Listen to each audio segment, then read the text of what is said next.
IPL 18வது season கலகலப்பா இன்னைக்கு செம கிராண்டாக ஈவினிங் தொடங்க இருக்கு. ஸோ எல்லா சீசனை விடவும் இந்த சீசன்லேயும் வந்து பயங்கர எதிர்பார்ப்போட ஃபேன்ஸ் எல்லாம் வந்து வெயிட் பண்ணிட்டு இருக்காங்க.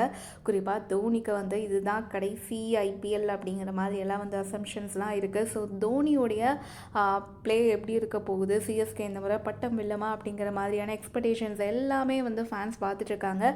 ஸோ அதுக்கு முன்னாடி இந்த ஐபிஎல் சீசன் 18வது சீசனில் என்னென்ன ஹைலைட்டான விஷயங்கள் இருக்குது அப்படின்னு சொல்லி இந்த வீடியோவில் பார்த்துடலாமா? ஸோ ஃபஸ்ட்டு என்ன அப்படின்னு சொல்லி பார்த்தோம்னா, இந்த சீசனில் 7 புதுசான கேப்டன்கள் வந்து இறக்கியிருக்காங்கப்பா. அதாவது பெங்களூருக்கு வந்து ரஜத் பட்டிதார், ராஜஸ்தானுக்கு ரியான் பராக், டெல்லிக்கு வந்து அக்சர் பட்டேல், கொல்கத்தாவுக்கு அஜிங்க ரஹானே, லக்னோவுக்கு ரிஷப் பந்த், பஞ்சாப்க்கு ஸ்ரேயஸ் ஐயர், மும்பைக்கு சூரியகுமார் யாதவ், இவங்க எல்லாருமே வந்து இந்த சீசனில் புது கேப்டனாக வந்து களமிறக்கியிருக்காங்க.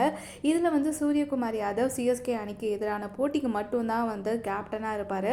அதே மாதிரி வந்து ரியான் பராக் ராஜஸ்தான் அணியுடைய 3 ஆட்டங்களுக்கு மட்டும்தான் அணியை வழி நடத்திருக்காரு. ஸோ ரெண்டாவது ஹைலைட்டான விஷயம் என்ன அப்படின்னு சொல்லி பார்த்தோம்னா, நிறைய புதுசான ரூல்ஸ் எல்லாம் வந்து கொண்டு வந்திருக்காங்க. அதாவது ஐபிஎல்ல வந்து பந்தை வந்து அந்த பளபளன்னு வச்சுக்கிறதுக்கு வந்து எச்சில், அதாவது உமிழ்நீரை தான் வந்து யூஸ் பண்ணுவாங்க. ஆனால் கரோனா டைம்லேருந்து இப்போ வரைக்குமே வந்து அதுக்கான பேன் வந்து இருந்துச்சு.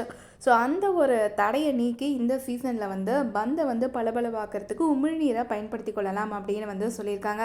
அதே மாதிரி ரொம்ப ஹைட்டாக வந்து வைடு போட்டாலோ இல்லை ஹாஃப் சைடு வைடு இதுக்கெல்லாம் வந்து டிஆர்எஸ் வந்து இன்ட்ரடியூஸ் பண்ணியிருக்காங்க. அதே மாதிரி இப்போ வந்து ஒவ்வொரு ஊரில் வந்து சீசன் வந்து மாறிட்டே இருக்கும். அதே மாதிரி வந்து பனிப்பொழிவு வந்து நம்ம மேட்ச் நடக்கிற இடத்துல வந்து அதிகமாக இருந்துச்சு அப்படின்னா 2வது இன்னிங்ஸில் 11 ஓவர்லேருந்து புது பாலை வந்து யூஸ் பண்ணிக்கலாம் அப்படின்னு வந்து சொல்லியிருக்காங்க. இருந்தாலுமே வந்து நைட்டில் நடக்கிற போட்டிகளுக்கு மட்டும்தான் இது வந்து அப்ளிகபிள் ஆகும். பிற்பகலில் நடக்கக்கூடிய போட்டிகளுக்கு இது கண்டிப்பாக வந்து இந்த ரூல்ஸ் செட் ஆகாது. இம்பேக்ட் பிளேயர் விதி வந்து அப்படியே கண்டினியூ ஆகும் அப்படின்னு வந்து சொல்லியிருக்காங்க. ஸோ 3வது விஷயம் என்ன அப்படின்னு சொல்லி பார்த்தோம்னா, ரோஹித் சர்மா அண்ட் விராட் கோலி. ஸோ இவங்க 2 பேருமே சர்வதேச T20 கிரிக்கெட்லேருந்து ஓய்வு பெற்றதுக்கு அப்புறமா முறையாக வந்து இந்த சீசனில் களமிறங்குறாங்க. ஸோ கடந்த சீசனில் வந்து பார்த்தோம்னா கோலி 741 ரன் வந்து எடுத்திருந்தார். ஆனால் வந்து ரோஹித் சர்மாவுக்கு போன சீசன் வந்து செட் ஆகலை. ஆனால் இந்த தடவை வந்து மும்பை இந்தியன்ஸ் அணிக்காக தன்னுடைய மேஜிக்கை வந்து மறுபடியும் ரோஹித் சர்மா வந்து காட்டுவார் அப்படின்னு சொல்லி ஃபேன்ஸ் எல்லாம் விரித்தனமாக வெயிட் பண்ணிட்டு இருக்காங்க. ஸோ அடுத்து தான் வந்து நம்ம தலை தோனி வந்து என்ட்ரி கொடுக்குறாரு. 43 வயசாகுது நம்ம எம்எஸ் தோனிக்கு.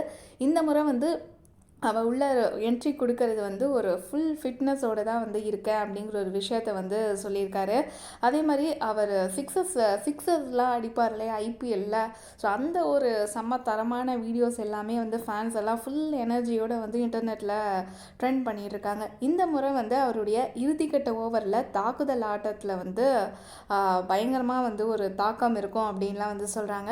அதே மாதிரி அவருடைய கிரிக்கெட்டு அப்படின்னு சொல்லி உள்ள களம் இறங்கிட்டாலே சிங்கம் தலை தோனி தான்ப்பா. அவருடைய அந்த டைமிங்கில் முடிவெடுக்கக்கூடிய டிசிஷன், ஃபீல்டிங், அவருடைய வியூகம், இது எல்லாமே வந்து கண்டிப்பாக வந்து அணிக்கு ஒரு பலமாக இருக்கும் அப்படிங்கிற ஒரு விஷயம் வந்து சொல்கிறாங்க. ஸோ அடுத்தது யார் அப்படின்னு சொல்லி பார்த்தோம்னா பும்ரா. மும்பை அணியுடைய நட்சத்திர வேகப்பந்து வீச்சாளரான ஜஸ்பிரீத் பும்ராவுடைய உடல் தகுதி வந்து இந்த தடவை பெரிய கேள்விக்குறி அப்படின்னு தான் சொல்லணும். ஏன்னா பெங்களூரில் இருக்கக்கூடிய கிரிக்கெட் அகாடமியில் அவருக்கு உடல் தகுதி பரிசோதனைகள்லாம் வந்து நடத்தப்பட்டு வருது. இதனால் வந்து மும்பை அணி மட்டும் இல்லாமல் ஃபேன்ஸுமே வந்து கொஞ்சம் கவலையாக தான் இருக்காங்க. ஸோ அடுத்த ஹைலைட்டான விஷயம் என்ன அப்படின்னு சொல்லி பார்த்தோம்னா, ராஜஸ்தான் ராயல்ஸ் அணியில் இடம்பெற்றிருக்கக்கூடிய அதிரடி பேட்ஸ்மேனான வைபவ் சூரியவன்ஷிக்கு 13 வயசு தாங்க ஆகுது. ஆனால் பந்தெல்லாம் வந்து மைதானத்துக்கு வெளியே கெடாசுறதுல பையன் வந்து சகலகலா வித்தகனாக வந்து இருக்கா அப்படின்னு தான் சொல்லணும். இருந்தாலும் அவருக்கு எத்தனை போட்டிகளில் விளையாடுறதுக்கு வாய்ப்பு கிடைக்கும் அப்படிங்கிறது வந்து தெரியல. ஸோ இந்த விஷயங்கள் தான் வந்து இந்த ஐபிஎல் 18வது சீசனுடைய ஹைலைட்டாக வந்து இருக்குது. ஸோ ஐபிஎல் அப்படின்னாலே வந்து ஃபேன்ஸ் எல்லாருமே வந்து ஸ்டேடியத்துக்கு போவாங்க, இல்லைனா வந்து டிவி முன்னாடி உட்காந்துருப்பாங்க, நெட், மொபைல் அப்படின்னு சொல்லிட்டு அந்த சீசன் வந்து ஒரு திருவிழா அப்படின்னு தான் சொல்லணும். ஸோ அதனால தான் வந்து ஐபிஎல் திருவிழா அப்படிங்கிற ஒரு விஷயம் வந்து சொல்கிறாங்க. ஸோ ஐபிஎல் 18வது சீசன் இன்றைக்கி ஈவினிங் ஒரு 5:36 அந்த மாதிரி வந்து செம்ம கிராண்டாக வந்து ஸ்டார்ட் ஆக இருக்கு.